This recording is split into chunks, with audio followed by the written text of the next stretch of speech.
ఒకసారి ఒక విచిత్రమైన పరిస్థితిని ఊహించుకుందాం. ఒక వైద్య పరిశోధకుడు ఉన్నాడు అనుకోండి. దశాబ్దాలపాటు రాత్రింబవళ్లు శ్రమించి మానవాళిని నాశనం చేస్తున్న ఒక భయంకరమైన అంటువ్యాధికి అద్భుతమైన విరుగుడు మందును కనిపెట్టాడు. ఓకే, ఒక గొప్ప ఆవిష్కరణ జరిగిందనమాట. అవును. ఆ మందు ప్రయోగశాలలో అద్భుతంగా పనిచేసింది. ఇక మిగిలింది ఆ మందును ప్రపంచానికి పంచడమే కదా. కాని బయటకొచ్చి చూస్తే ఒక విస్తుపోయే నిజమెదురైంది. ఆ వ్యాధి బారిన పడిన వారికి తాము రోగులమనే విషయమే తెలియదు. అంటే వాళ్ళకి తాము అనారోగ్యంతో ఉన్నామనే స్పృహ కూడా లేదు. ఖచ్చితంగా. పైగా ఆ వ్యాధి లక్షణాలనే వారు మహా ఆనందంగా ఆస్వాదిస్తున్నారు.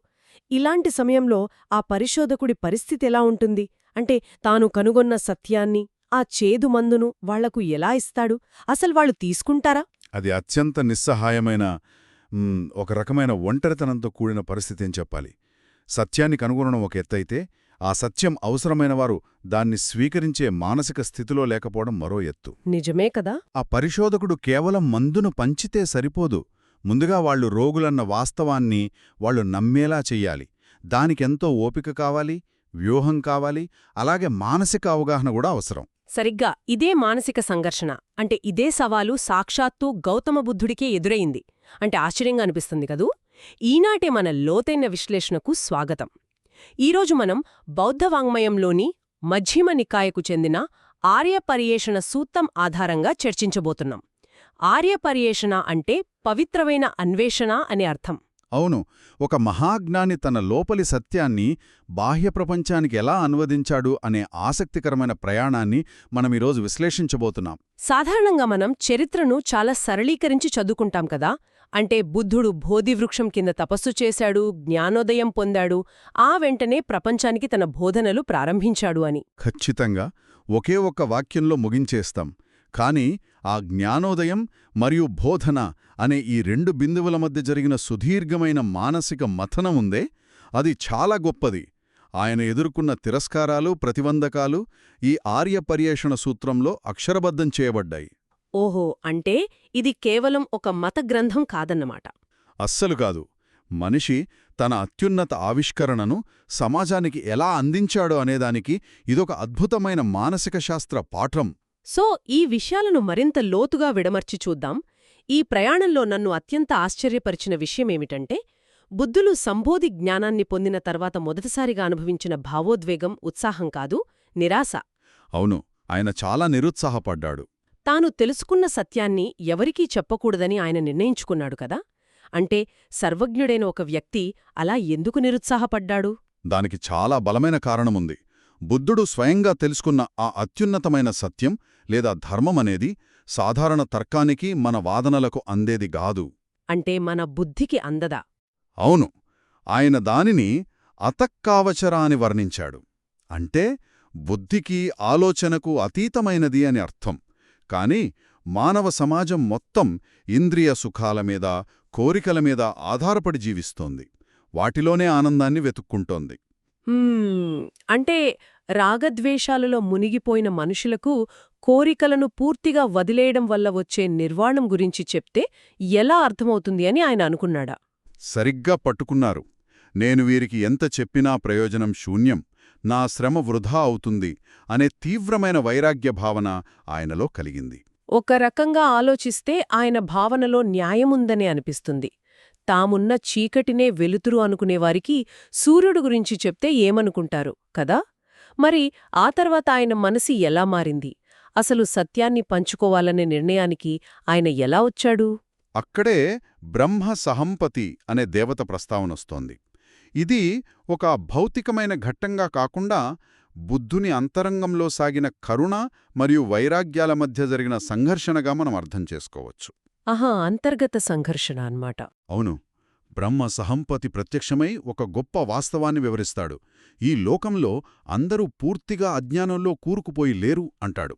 అంటే కొంతమందికైనా అర్థమయ్యే అవకాశముందనా? ఖచ్చితంగా. కొందరి కళ్లలో కొద్దిపాటి అజ్ఞానపు ధూళి మాత్రమే ఉంది. సరైన మార్గదర్శకత్వం దొరికితే ఆ ధూళిని దులుపుకుని సత్యాన్ని చూడగలిగేవారు ఎందరో ఉన్నారు. వారికోసం మీరు ధర్మచక్రాన్ని తిప్పాలి అని ఆ దేవత అభ్యర్థిస్తాడు. ఆ మాటలతో బుద్ధునిలోని అపారమైన కరుణ మేల్కొంటుంది కదా. అవును, లోకాన్ని పరిశీలించి అది నిజమేనని గ్రహించి బోధించడానికి ఆయన సిద్ధపడతాడు. ఇక్కడే అసలైన కథ మొదలవుతుందనిపిస్తోంది. తాను కనుగొన్న ఆ సూక్ష్మమైన సత్యాన్ని చెప్పాలని నిర్ణయించుకున్నాడు సరే, కాని ఇంతటి గంభీరమైన విషయాన్ని అర్థం చేసుకునే మానసిక పరిపక్వత ఎవరికుంటుంది? మొదటి శ్రోతను ఎంచుకోవడమనేది చాలా కీలకమైన నిర్ణయం. అవును. ఆ ధర్మాన్ని శీఘ్రంగా గ్రహించగలిగేవారు ఎవరు అని బుద్ధుడు ఆలోచించినప్పుడు సహజంగానే ఆయనకు తన పాత గురువులు గుర్తొచ్చారు. ఆయన ఎందరో గురువుల వద్ద శిష్యరికం చేశాడు కదా. ఆ గురువులలో మొదటివాడు ఆలారా కాలాముడు కదా. అవును. ఆలారా కాలాముడు గొప్ప పండితుడు, మేధావి, పైగా చాలా సూక్ష్మమైన విషయాలను గ్రహించగలిగే ప్రజ్ఞ ఉన్నవాడు. ఆయనకైతే తాను కనుగొన్న సత్యం వెంటనే అర్థమవుతుందని బుద్ధుడు భావించాడు. ఈ ఘట్టం చదువుతున్నప్పుడు నాకు కలిగిన భావన మాటల్లో చెప్పలేను. ఇదెలా ఉందంటే, ఎవరైనా ఒక శాస్త్రవేత్త ఒక సంచలనాత్మకమైన పరిశోధనా పత్రాన్ని రాసి దానిని సమీక్షించడానికి అత్యంత సరైన మేధావుల కోసం వెతికితే సరిగ్గా అప్పుడే వాళ్లు కాలధర్మం చెందారని తెలుసుకోవడం లాంటిది. ఆ పోలిక చాలా అద్భుతంగా సరిపోతుంది. బుద్ధుడు ఆలారా కాలాముడికి బోధించాలని అనుకునే సమయానికి దేవతలు వచ్చి ఆయన మరణించి 7 రోజులైంది అని చెబుతారు. అరెరే, 7 రోజుల ముందు వెళ్ళుంటే బాగుండేది. తన అపారమైన దివ్యదృష్టితో చూసినా అదే వాస్తవమని బుద్ధుడికి తెలుస్తుంది. మహాజ్ఞాని అయిన ఆలారా కాలాముడు ఈ పరమసత్యాన్ని వినే అవకాశం కోల్పోవడం ఒక తీరని నష్టమని ఆయన చింతిస్తాడు. వెంటనే ఆయన ఆలోచన రెండవ గురువు ఉద్దకరామ పుత్రుడు వైపు మళ్ళుతుంది. కాని అక్కడ కూడా అదే జరిగిందని ఈ గ్రంథాలు చెబుతున్నాయి కదా. అవును. ఉద్దకరామపుత్రుడు కూడా సరిగ్గా 1 రోజు క్రితమే, అంటే గత రాత్రే మరణించాడని తెలుస్తుంది. ఇదొక విచిత్రమైన పరిస్థితి అసలు. ఎంతటి గొప్ప అర్హత ఉన్నప్పటికీ ఒక అత్యున్నత సత్యాన్ని తెలుసుకునే సరైన సమయం మరియు అవకాశం అందరికీ దక్కదు అనడానికి ఇదొక ప్రబల ఉదాహరణ. ఖచ్చితంగా. ఆ తర్వాత బుద్ధుడు తన ఆలోచనను వేరేవైపు మళ్లించాడు. తాను తీవ్రమైన ఉపవాసాలు చేస్తూ శరీరాన్ని కష్టపెడుతూ తపస్సు చేస్తున్న కాలంలో తనకు అహర్నిశలు సేవ చేసిన ఆ పంచవర్గీయ భిక్షువులు, అంటే ఆ 5గురు సన్యాసులు ఆయనకు గుర్తుకొచ్చారు. ఓహో, వాళ్లకు బోధించాలని నిర్ణయించుకున్నాడా? అవును. తన పట్ల వారు చూపించిన భక్తి శ్రద్ధలను స్మరించుకుని మొదటి బోధన వారికే చేయాలని ఆయన నిర్ణయించుకుంటాడు. మరి వారు ఆ సమయంలో ఎక్కడున్నారో ఆయనకు తెలుసా? తన దివ్య దృష్టి ద్వారా వారు వారణాసికి దగ్గరలోని ఇసిపతన, అంటే ఋషిపట్నం, జింకల వనంలో ఉన్నారంటే తెలుసుకుంటాడు. అదే మన నేటి సారనాథ్. సో గయ నుండి వారణాసి వైపు కాలినడకన ప్రయాణం ప్రారంభిస్తాడు. ఆ ప్రయాణ మార్గంలోనే కదా ఒక ఆకస్మిక కలయిక జరిగింది. బుద్ధుడికి ఉపకుడు అనే ఒక ఆజీవక సన్యాసి ఎదురుపడటం అత్యంత ఆసక్తికరమైన ఘట్టం కదా. అవును. గయ నుండి వారణాసి వెళ్లే దారిలో ఉపకుడు ఎదురవుతాడు. అప్పటికే బుద్ధుని ముఖవర్చస్సు చాలా ప్రశాంతంగా తేజస్సుతో వెలిగిపోతూ ఉంటుంది. ఆయన ఇంద్రియాలన్నీ ఒక అపూర్వమైన సమతుల్యతలో ఉంటాయి. అది గమనించిన ఉపకుడు ఆశ్చర్యపోయుంటాడు. అవును, ఆశ్చర్యపోయి, నీ ఇంద్రియాలు చాలా ప్రసన్నంగా ఉన్నాయి, చర్మం పరిశుద్ధంగా మెరుస్తోంది, నీవు ఎవరిని ఉద్దేశించి సన్యాసం తీసుకున్నావు? నీ గురువు ఎవరు? నీవు ఏ ధర్మాన్ని ప్రకాశింపజేస్తున్నావు అని అడుగుతాడు. దానికి బుద్ధుడిచ్చిన సమాధానం చరిత్రలోనే ఒక అపూర్వమైన ప్రకటన అని చెప్పవచ్చు కదా. బహుశా అంతటి నిశ్చయత్వంతో ఎవరూ మాట్లాడి ఉండరు. ఏమని చెప్పాడంటే, నేను అన్నింటినీ అధిగమించిన వాడలం అని చెప్పాడు. అవును, బుద్ధుడు ఏమాత్రం సంకోచించకుండా ఇలా చెబుతాడు. అన్నీ తెలిసినవాడను, దేనికి అంటనివాడను, అంతా స్వయంగా తెలుసుకున్న నేను నా గురువుగా ఎవరిని చెప్పను, నాకు గురువు లేడు అని స్పష్టంగా చెబుతాడు. నాకు సమానుడు లేడు అని కూడా అంటాడు కదా. ఖచ్చితంగా. దేవతలతో సహా ఈ లోకంలో నావంటివాడెవరూ లేరు. రాగ ద్వేష మోహాలను జయించి అగ్ని చల్లారినట్లుగా నిర్వాణాన్ని పొందిన సంబుద్ధుడను అంటాడు. ఇక్కడ నాకొక సందేహం వస్తుంది. కోరికలను, అహాన్ని జయించిన ఒక బుద్ధుడు ఇంతటి గంభీరమైన ప్రకటన చేయడం చూస్తే సామాన్యులకు అది అహంకారంగా అనిపించే అవకాశం ఉంది కదా. అవును, బయటి వాళ్లకలానే అనిపిస్తుంది. అంటే నాకెవరూ సాటి లేరు అని చెప్పడం ఒక రకమైన గర్వం అనిపించదా అని నా డౌట్. ఇదొక సహజమైన సందేహం. కాని మనం ఇక్కడ వాస్తవికతకు అహంకారానికి మధ్య ఉన్న తేడాను గమనించాలి. ఒకవేళ సూర్యుడొచ్చి నేనే అత్యంత ప్రకాశవంతమైన వాడినని చెప్తే అది అహంకారం కాదుగదా, అది కేవలం ఒక భౌతిక సత్యం. ఓహో, అలా చూడాలన్నమాట. అవును. అలాగే తనలో ఉన్న అజ్ఞానపు పొరలన్నీ తొలగిపోయి సంపూర్ణ సత్యాన్ని దర్శించిన స్థితిలో బుద్ధుడు కేవలం ఉన్న వాస్తవాన్ని యథాతథంగా వ్యక్తపరిచాడు. అందులో ఎటువంటి అతిశయోక్తి లేదు, గర్వమూ లేదు. మరి ఆ మాటలు విన్న ఉపకుడు ఎలా స్పందించాడు? అంతటి ప్రకాశించే ముఖం చూసి ఆ మాటలు విన్నప్పుడు ఎవరైనా వెంటనే ఆకర్షితులై ఆయనకు శిష్యులైపోతారు కదా? ఇక్కడే మానవ మనస్తత్వం బయటపడుతుంది. ఉపకుడు ఆ మాటలు విని, కేవలం నీ మాటలను బట్టి చూస్తే నీవు అనంతజినుడవు అంటే విజేతం అనిపిస్తుంది అనంటాడు. దానికి బుద్ధుడేమన్నాడు? పాపధర్మాలను గెలిచినవాడను గనక నేను జినుడనే అని స్పష్టం చేస్తాడు. కాని ఉపకుడు ఆ అద్భుతమైన సత్యాన్ని స్వీకరించే స్థితిలో లేడు. కేవలం ఆయుష్మాన్ అలా కావచ్చును అని తలపంకించి పక్కతోవ పట్టి తన దారిన తాను వెళ్ళిపోయాడు. అయ్యో! ఒక అద్భుతమైన జ్ఞానాన్ని ఉచితంగా అందించడానికి ప్రయత్నించినప్పుడు ఎదురైన మొట్టమొదటి తిరస్కరణ ఇది. సమాజం ఎప్పుడూ తన పాత నమ్మకాలకే కట్టుబడి ఉంటుంది అనడానికి ఇదొక గొప్ప ఉదాహరణ. నిజమే. అంటే మనుషులు తమకు అలవాటు లేని కొత్త సత్యాన్ని, అది ఎంత గొప్పదైనా సరే, వెంటనే అంగీకరించలేరు కదా? దానికొక బలమైన పునాది, ఒక చట్రం అవసరం. సరిగ్గా చెప్పారు. ఉపకుడు తనదైన ఒక సాంప్రదాయిక మూసలో ఉన్నాడు. అతనికి బుద్ధుడి మాటలు విపరీతంగా అనిపించి ఉండవచ్చు. కాని బుద్ధుడు ఆ తిరస్కరణకు ఏమాత్రం చలించలేదు. తన లక్ష్యం స్పష్టంగా ఉంది కాబట్టి ప్రశాంతంగా తన ప్రయాణాన్ని వారణాసి వైపు కొనసాగించాడు. అలా ఆయన వారణాసిలోని జింకలవనం చేరుకుంటాడు. అవును. అక్కడే ఆయన పాత స్నేహితులైన ఆ 5 సన్యాసులున్నారు కదా. బుద్ధుణ్ణి చూసి వాళ్లు సంతోషంతో ఎదురెళ్లి స్వాగతం పలికి ఉంటారనుకోవడం సహజం. కాని జరిగింది వేరు.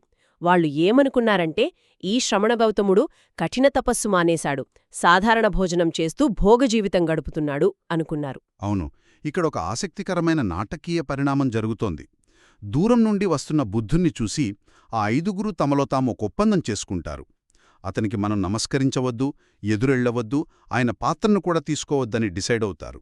కేవలం ఆయన కూర్చోడానికి ఒక ఆసనం మాత్రమే వేద్దాం అని నిశ్చయించుకుంటారు కదా. అవును. వాళ్ల ఆలోచనా విధానం గమనిస్తే మానవ నైజం ఎంత విచిత్రమైనదో అర్థమవుతుంది. ఒక వ్యక్తి శరీరాన్ని విపరీతంగా కష్టపెట్టి ఆకలితో మాడిపోతేనే అతన్ని గొప్ప జ్ఞానిగా చూసే ఒక మూసధోరణి. ఖచ్చితంగా.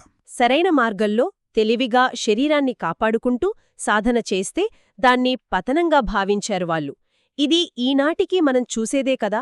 అంటే కష్టపడితేనే గౌరవం, సులభంగా చేస్తే వాళ్లకు ఒక రకమైన అనుమానం. చాలా లోతైన పరిశీలన ఇది. వాళ్ళు కఠిన తపస్సు ద్వారానే ముక్తి వస్తుంది అనే భ్రమలో బందీలయ్యారు. మధ్యమ మార్గం అనే బుద్ధుని కొత్త ఆవిష్కరణను వాళ్లు తప్పుగా అర్థం చేసుకున్నారు. అందుకే ఆయనను ఒక సాధారణ వ్యక్తిగా పరిగణించారు. మరి బుద్ధుడు దగ్గరకు రాగానే ఆ భిక్షువులు తమ ఒప్పందానికి కట్టుబడి ఉన్నారా? వాళ్లనుకున్నట్టు ఆయనను అవమానించగలిగారా? లేదు, అస్సలు లేదు. బుద్ధుడు వారి దగ్గరకు రాగానే ఆయనలో ఉన్న ఆ అనిర్వచనీయమైన ప్రశాంతత, తేజస్సు ముందు వాళ్ల కృత్రిమమైన ఒప్పందాలు నిలబడలేకపోయాయి. ఆహా, వాళ్లకే తెలియకుండా గౌరవమిచ్చేశారా? అవును. వాళ్లకు తెలియకుండానే ఒకరు ఎదురెళ్ళి పాత్రను తీసుకున్నారు, ఒకరు ఆసనం వేశారు, ఇంకొకరు కాళ్ళు కడుక్కోవడానికి నీళ్లు తెచ్చారు. వాళ్ల చేతలు బుద్ధుని ఔన్నత్యాన్ని అంగీకరించాయి. కాని వాళ్ల అహంకారం మాత్రమింకా అంగీకరించలేదు. ఓహో, అందుకే కదా ఆయనను గౌరవప్రదంగా కాకుండా ఒక స్నేహితుడుగా ఆయుష్మాన్ అని లేదా పేరు పెట్టి పిలిచారు. అవును. అప్పుడు బుద్ధుడు వారిని వారిస్తాడు. తానిప్పుడు పాత గౌతముణ్ణి కాదని, తనను పేరుతో పిలవద్దని స్పష్టం చేస్తాడు. నేను అర్హతుడు, సమ్మాసంబుద్ధుడు అని చెబుతాడు కదా. అవును. అమృతత్వం నా చేత కనుగొనబడింది, నేనా ధర్మాన్ని బోధిస్తాను వినండి అని చెబుతాడు. అంత స్పష్టంగా చెప్పినా వాళ్లు వినడానికి సిద్ధపడలేదు. ఆయన తపస్సు మానేశాడనే వాదనను వాళ్లు మళ్లీ ముందుకు తెచ్చారు. అంటే కఠిన తపస్సు చేసినప్పుడే నీవు ఆర్యజ్ఞానాన్ని పొందలేకపోయావు, మరి ఇప్పుడు భోగజీవితం గడుపుతూ ఆ జ్ఞానాన్ని ఎలా పొందగలవు అని ప్రశ్నిస్తారు. నిజమే. అప్పుడు బుద్ధుడు వాడిన ఆ వాదన, ఆ వ్యూహం అత్యద్భుతం అనిపిస్తుంది. అసలు ఆయన వాళ్ల మనస్సుల్ని ఎలా మార్చాడు? ఇక్కడే బుద్ధునిలోని ఒక గొప్ప సైకాలజిస్ట్ బయటపడతాడు. వాళ్లతో ఆయన సిద్ధాంతపరంగా వాదించలేదు. కేవలం చాలా ప్రశాంతంగా వారిని ఒకే ఒక ప్రశ్న అడిగాడు. ఏమని? గత 5 సంవత్సరాలలో ఎప్పుడైనా, ఏ సందర్భంలోనైనా నేను మీతో ఇలాంటి మాటలు మాట్లాడానా, నాకు జ్ఞానం లభించింది అని ఎప్పుడైనా అసత్యం పలికానా అని అడుగుతాడు. ఎంతో అద్భుతమైన ప్రశ్న ఇది. వాళ్లు ఆయనతో 5 ఏళ్లు గడితారు కదా. ఆయన వ్యక్తిత్వం వాళ్లకు తెలుసు. ఆయన ఏనాడూ లేనిది ఉన్నట్టు కల్పించి చెప్పే వ్యక్తి కాదని వాళ్లకర్థమై ఉంటుంది. ఖచ్చితంగా ఆ ఒక్క ప్రశ్న వాళ్ల అహంకారాన్ని బద్దలు కొట్టింది. ఆయనలోని నిజాయితీని గ్రహించి ఆయన వాక్కుపై నమ్మకంతో సరే బోధించండి అని వినడానికి అంగీకరిస్తారు. ఒక గురువుగా తన విద్యార్థుల మానసిక స్థితిని అర్థం చేసుకుని వారిని దారికి తెచ్చుకున్న విధానం అమోఘం. ఆ తర్వాత ఆయన వాళ్లకు బోధించిన విధానం కూడా ఒక క్లాస్ రూంలాగా కాకుండా చాలా ప్రాక్టికల్గా ఉందని చదివాను. అది ఎలా సాగింది? బుద్ధుడు చాలా క్రమబద్ధమైన శిక్షణను ప్రారంభించాడు. 6 అంటే బుద్ధునితో కలిపి ఒక సమూహంగా ఉన్నప్పుడు 3 భిక్షువులు భిక్షాటనకు వెళ్తే మిగిలిన 2కి బుద్ధుడు ధర్మాన్ని బోధించేవాడు. ఓకే. ఆ 3 తెచ్చిన ఆహారంతో 6 భోజనం చేసేవారు. మళ్ళీ ఆ 2 వెళ్తే మిగిలిన 3కి బోధించేవాడు. అలా నిరంతరాయంగా ఎలాంటి అహంకారాలకు తావులేకుండా ఆచరణాత్మకమైన బోధన సాగింది. ఆ బోధనల సారాంశమేమిటి? వాళ్ళు చివరికి ఆ జ్ఞానాన్ని అందుకోగలిగారా? అవును. ఆ శిక్షణ ద్వారా వారు జన్మ, జర అంటే వృద్ధాప్యం, వ్యాధి, మరణాల వెనుకున్న అసలైన ప్రమాదాన్ని దర్శించారు. ఆహా, వారికి ఆ సత్యం అర్థమైపోయిందన్నమాట. వీటన్నింటికీ అతీతమైన, ఎన్నటికీ నాశనం కాని బంధ విముక్తిని అంటే నిర్వాణాన్ని పొందారు. ఇదే మా చివరి జన్మ, ఇక మాకు పునర్భవం లేదు అనే ఆ అత్యున్నత జ్ఞానదర్శనం వారికి కలిగింది. అసలా జ్ఞానమేమిటి? మరణము, వృద్ధాప్యం లేని ఆ నిర్వాణాన్ని ఎలా అర్థం చేసుకోవాలి మనం? ఇక్కడే మనం ఈ మూల గ్రంథంలోని అత్యంత ఆకర్షణీయమైన జింక మరియు వేటగాడు ఉపమానం గురించి విశ్లేషించాలి కదా.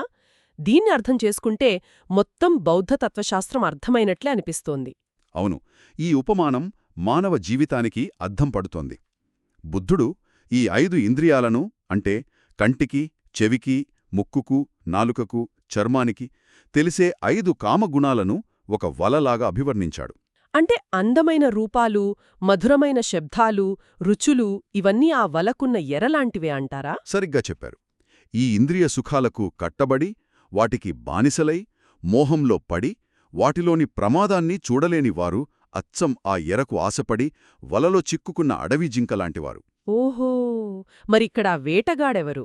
ఇక్కడ వేటగాడు ఎవరంటే మారుడు, అంటే మనల్ని బంధించే అజ్ఞానం లేదా మృత్యువు అన్నమాట. వలలో చిక్కుకున్న జింకను వేటగాడు తన ఇష్టమొచ్చినట్లు ఎలా వధించగలడో, ఈ సుఖాలకు బానిసలైన వారిని మారుడు అలా ఆడిస్తాడు. కాని ఇక్కడ ఒక పెద్ద చిక్కు ప్రశ్న వస్తోంది ఎవరికైనా. ఈ ఉపమానం వింటుంటే మనం ఏ సుఖాన్ని ఆస్వాదించకూడదా అనిపిస్తుంది కదా. అంటే మంచి రుచికరమైన భోజనం తినడం, అందమైన ప్రకృతిని చూడటం, శ్రావ్యమైన సంగీతం వినడం ఇవన్నీ మానేసి జీవితంలోని అన్నింటినీ వదిలేసి ఒక రాతిలా బతకాలా? చాలామందికొచ్చే సందేహం ఇదే. అవును, అలా బతకడం వల్ల ప్రయోజనమేమిటి అనిపిస్తుంది. ఇక్కడే చాలామంది బౌద్ధ ధర్మాన్ని తప్పుగా అర్థం చేసుకుంటారు. బుద్ధుడు సుఖాలను అనుభవించడం తప్పు అని ఎక్కడా చెప్పలేదు. ఇక్కడ ఆయన వాడిన కీలకమైన పదం మోహం, అంటే విపరీతమైన ఆకర్షణ. అంటే అటాచ్మెంట్ ప్రాబ్లం అంటారా? అవును, ఆ ఆకర్షణలో పడిపోయి విచక్షణ కోల్పోవటం, ఆ సుఖం శాశ్వతమని భ్రమించడం అసలైన ప్రమాదం. అందుకే ఆయన ఈ ఉపమానంలో 2వ భాగాన్ని కూడా వివరించాడు. అదే వలలో పడని అడవి జింక. ఆ వలలో పడని జింక పరిస్థితేమిటి? అది అడవిలో గడ్డి తినదా? ఖచ్చితంగా తింటుంది. ఆ వలలో పడని జింక దట్టమైన అడవిలో స్వేచ్ఛగా నడుస్తుంది, కూర్చుంటుంది, పడుకుంటుంది, దానికి కావలసిన ఆహారం తీసుకుంటుంది. కాని దానికి ఎర ఎక్కడుందో, ప్రమాదమెక్కడుందో పూర్తి అవగాహన ఉంటుంది. ఆహా, అంటే ఆ గడ్డి పట్ల దానికెలాంటి వ్యామోహం ఉండదన్నమాట. ఖచ్చితంగా వ్యామోహం ఉండదు కాబట్టి వేటగాడు రాగానే తక్షణం ప్రాణాలతో స్వేచ్ఛగా పరిగెత్తిపోగలదు. ఇంద్రియ సుఖాలను ఒక స్పష్టమైన అవగాహనతో వాటికి బానిస కాకుండా అనుభవించే సాధకుడు ఆ వలలో పడని జింకలాంటివాడు. వారిని మారుడు బంధించలేడు. అదే అసలైన మానసిక స్వేచ్ఛ. ఎంతటి అద్భుతమైన వివరణ ఇది! ఆ వలలోని గడ్డిని తినడం సమస్య కాదు, ఆ గడ్డికి బానిస కావడం సమస్య. కాని ఇదంతా వినడానికి బావుంటుంది కదా. ఆ మానసిక స్వేచ్ఛను సాధించడమెలా? మన మనసు అంత సులభంగా ఆ వ్యామోహాల నుండి బయటపడుతుందా? దీనికోసం బుద్ధుడేమైనా నిర్దిష్టమైన పద్ధతిని సూచించాడా? అక్కడే ఆయన ఒక సైంటిస్ట్లాగా తన పరిష్కారాన్ని అందించాడు. ఊరికే తత్వం చెప్పి వదిలేయకుండా ఆ మానసిక స్వేచ్ఛను సాధించడానికి 8 క్రమానుగతమైన ధ్యాన దశలను వివరించాడు. వీటినే జానాలు అంటారు కదా. అవును, పాళీ భాషలో జానాలు లేదా ధ్యానాలు అంటారు. ఇవి మన మనస్సును పొరలు పొరలుగా ఎలా శుద్ధి చేయాలో తెలిపే ఒక నియంత్రణ విధానం లాంటివి. ఈ ప్రక్రియ ద్వారా వేటగాడ్ని అంటే మారుడిని పూర్తిగా అంధుణ్ణి చేయవచ్చు అని ఆయన వివరించాడు. ఇదొక మానసిక వ్యవస్థను దారిలోకి తెచ్చే అద్భుతమైన మార్గదర్శిలాగా ఉంది అసలు. ఒక రకంగా మైండ్ని హ్యాక్ చేయడమన్నమాట. ప్రతి దశలోనూ మనలోని అజ్ఞానపు పొరలను ఎలా తొలగిస్తారో కాస్త విడమర్చి చెబుతారా? తప్పకుండా. ఈ ధ్యాన ప్రక్రియలో మొదటి 4 దశలను భౌతిక రూపానికి సంబంధించిన ధ్యానాలుగా చెబుతారు. మొదటి దశలో సాధకుడు ప్రాపంచిక కోరికల నుండి, అవాంఛిత ఆలోచనల నుండి విడువడతాడు. ఇక్కడే వితర్క విచారాలు ఉంటాయి కదా? అవును. అంటే ఒక విషయంపై మనస్సును నిలపడం మరియు దానిపైనే కొనసాగడం. ఈ ఏకాగ్రత వల్ల ఎంతో సంతోషం కలుగుతుంది. ఇక్కడే పాపిమారుని కంటిచూపును మందగింపజేయడం మొదలవుతుంది. అంటే మనసు బాహ్య ప్రపంచం నుండి లోపలికి మళ్ళుతోందనమాట. ఆ తర్వాత రెండవ దశలో ఆ ఆలోచనల ప్రక్రియ అంటే వితర్క విచారాలు కూడా శాంతిస్తాయి. మనసు లోపల ఒక అనిర్వచనీయమైన ప్రశాంతత, ఏకాగ్రత కుదురుతాయి. మూడవ దశలో అంతకుముందు కలిగిన సంతోషం పట్ల కూడా ఆసక్తి పోతుంది. ఓహో, సంతోషాన్ని కూడా వదిలేస్తారా? అవును. పూర్తి సమతుల్యతను అంటే ఒక రకమైన తటస్థ భావనను పొందుతాడు. ఇక 4వ దశకొచ్చేసరికి సుఖమూ దుఃఖమూ అనే ద్వంద్వ భావనలు పూర్తిగా నశించిపోతాయి. అత్యంత పరిశుద్ధమైన ఎరుక మాత్రమే మిగులుతుంది. ఇక్కడితో భౌతిక ప్రపంచం పట్ల స్పందన ఆగిపోతుంది. భౌతికమైన భావనలన్నింటినీ ఒక్కొక్కటిగా విచ్ఛిన్నం చేసుకుంటూ వెళ్తున్నారసలు. ఆ తర్వాత వచ్చేవి ఇంకా లోతైనవి కదా? అవును. ఆ తర్వాతొచ్చే 4 దశలను ఆరూప ధ్యానాలు అంటారు. ఇక్కడ భౌతిక రూపం అనే భావనే ఉండదు. ఇందులో మొదటిది ఆకాశానంత్యాయతనం. అంటే మనసును అనంతమైన ఆకాశంలాగా వ్యాపించనివ్వడం. ఆహా, రూపాలకు అతీతంగా స్పేస్ని మాత్రమే అనుభవించడం అన్నమాట. ఖచ్చితంగా. దానిని కూడా దాటిన తర్వాత విజ్ఞానానంత్యాయతనం. అంటే అనంతమైన ఆకాశాన్ని గమనిస్తున్న ఆ చైతన్యం లేదా విజ్ఞానం కూడా అనంతమైనదే అని తెలుసుకునే దశ. ఇవి వింటుంటేనే మనసు ఎక్కడికో వెళుతున్న భావన కలుగుతోంది. ఆ విజ్ఞానాన్ని కూడా దాటితే ఏమొస్తుంది? ఆ తర్వాత వచ్చే దశ అకించన్యాయతనం. అంటే విశ్వంలో ఏదీ లేదు, శూన్యం మాత్రమే ఉంది అనే భావన. అంత శూన్యమంటారా? అవును. ఆ శూన్యతను కూడా అధిగమించిన తరువాత నేవసన్యా నాసన్యాయతనం అనే అత్యంత సూక్ష్మమైన స్థితికి చేరుకుంటాడు. ఇక్కడ అసలు ఎరుక అనేది ఉన్నదో లేదో కూడా తెలియనంత నిశ్చల స్థితి ఏర్పడుతుంది. ఇక్కడ మారుడు పూర్తిగా గుడ్డివాడైపోతాడు. అంటే మారుడికి ఈ సాధకుడి మనసు ఎక్కడుందో వెతికినా దొరకదు అనమాట. మనిషి మనసుకు సాధ్యమయ్యే అత్యంత లోతైన స్థితి ఇదేనా? ప్రయాణం ఇక్కడితో ముగుస్తుందా? లేదు, ఇక్కడే బుద్ధుని ఆవిష్కరణలోని అత్యున్నత శిఖరముంది. వీటన్నిటినీ అతిక్రమించి చివరగా చేరుకునేది సంజ్ఞావేధేయత నిరోధం. ఇది కేవలం ఒక అనుభూతి కాదు, ఒక ముగింపు. దీన్నెలా అర్థం చేసుకోవాలి? ఇక్కడ విపస్సనా జ్ఞానంతో చూడటం ద్వారా మనస్సులోని మలినాలన్నీ పూర్తిగా సమసిపోతాయి.